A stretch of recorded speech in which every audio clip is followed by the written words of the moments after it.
conclude by saying to you that, you parliamentarians, you have to help us by just sending this signal that the situation in the Arab world and the Muslim world is not black and white. It's complex, it's difficult to understand, but it's vital to see it as it is and not as some want to see it or to consider it. I thank you for your attention, and I'm sorry to have been a little long, but, I belong to a very selective and snobbish club, if I may say that, being the only member of my club. And I feel as a responsibility to share with you this reality, and also to commend you not to, again, succumb to this temptation to amalgamate or to confuse things who are politics, and they include on it the possible criticism of the Israeli policy and the anti-Semitism. It will be our honor for all of us. Thank you.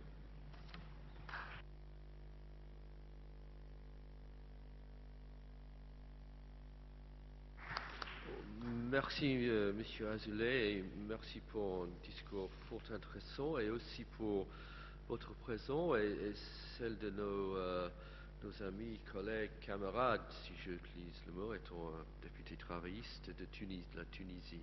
C'est très important, la présence de la Tunisie et du Maroc ici. And if I go back to English, that story about the King Mohammed V being approached by the Vichy authorities, who of course collaborated with the Nazis in hunting down French Jews, and I knew that Morocco and Tunisia did protect many Jewish people during the Second World War. I'd never heard that story of the king offering to wear the yellow star himself, and it's a very good reminder of not, if we reject the stereotyping of Jews in such negative ways that we've been discussing today, also not to stereotype either Muslims or Arabs, and that is a very, very important point, and I'm very grateful for that story, if nothing else, because I'll use it very often myself. The next speaker I call, and it's the final one in this session, is Professor Julian Foto, who is the National Security Advisor to the President of Romania, and then my colleague John Mann is taking over, and we will hear from Jason Kennedy, the Minister from Canada. But first of all, Professor Foto, the floor is yours, sir. Thank you very much, Chairman. Ladies and gentlemen, I'm very honored that I have the chance to say a few words about this very important subject in front of you. I come from Romania, a country which was almost destroyed by anti-Semitism in the late 30s and early 40s. The combination between anti-Semitism, between poverty, populism and bad governance almost destroyed Romania, and I think that this is an issue which today we look at it very seriously, because if there is a lesson to be learned from those very, very ugly and tragic years, is that anti-Semitism, the fight against anti-Semitism should be part of the good governance. And the young generation in Romania, represented by myself, is really trying to make anti-Semitism, the fight against anti-Semitism, as part of good governance. In Romania, when we were looking for rejoining the Western world, the democratic world, it was very clear in the mid-90s that fighting against anti-Semitism should be on our agenda. And first of all, before to fight against anti-Semitism as a country, we need to discover our history and to learn from our history such tragedies never to happen again, because as you know very well, and as a famous British historian said in a book published recently, Romania, it was the forgotten ally of Hitler. After years of oscillations due to specifics of the historical evolutions in my country, more than 40 years ago of communist regime, it was an official silence over the issue of Holocaust and anti-Semitism. Romania finally had a breakthrough in 2003 when the Romanian government decided to establish the so-called the Elie Wiesel International Commission for the Study of Holocaust in Romania. That was a commission composed by Romanian historians, by international historians, chaired by Elie Wiesel, and the main job for the commission, it was on the one hand to study the Holocaust in Romania, and on the other hand, based on facts, on proofs, on documents, to make some recommendations. And some of those recommendations are very important for us today. And what I think that is very important is that their final report on the sensitive matter of Romania's wartime history and recommendations for the future were all endorsed by the government in November 2004, and since that moment all the successive governments did it as well.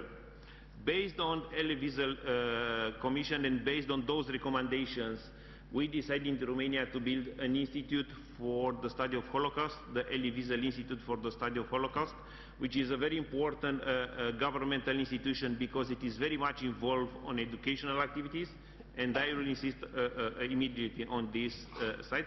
But also Romania adopted a very active European and international role on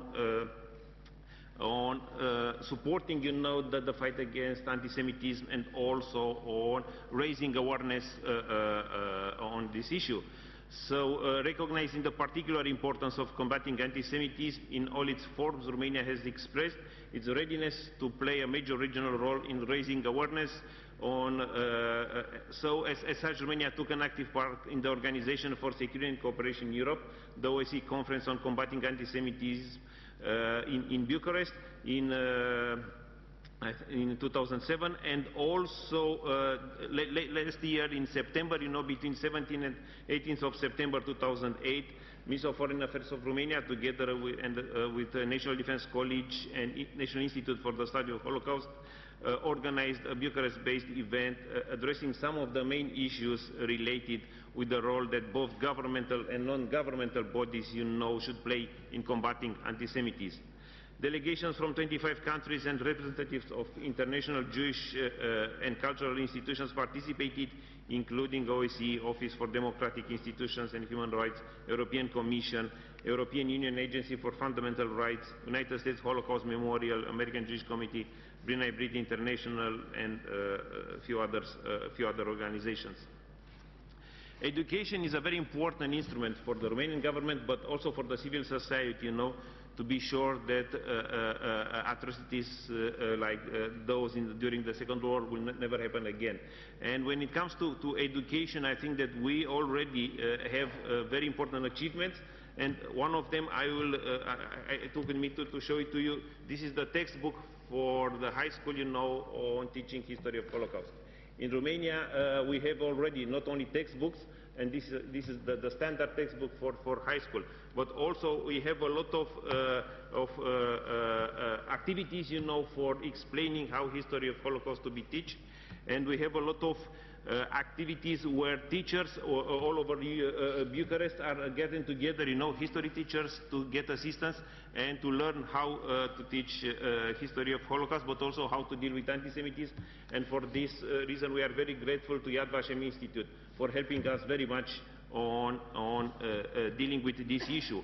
Also, what I would like to stress is that, and maybe this is a little bit atypical, but in Romania, National Defense College, which is an institution, is very similar with the Royal Defense College here, is an institution for educating and training those who will be promoted in high-level positions in central and local administration. In Romania, National Defense College, besides globalization, international relations, and security studies, has also a special module on the history of Holocaust. So big part of the high-level civil servants and other governmental officials who later on are appointed, in high-level positions, they get the chance to learn for 1 week about Holocaust and about anti-Semitism, which I think is very important. Also, I think it's very important for me to tell you that when it comes to remembrance, there are also some very good decisions taken by Romania. 9th of October, starting with 2004, has been declared the official Romanian National Holocaust Remembrance Day. And on 9th of October every year, there is a special session at the Parliament. Yes, I will finish in 2 minutes. A special session on the Parliament.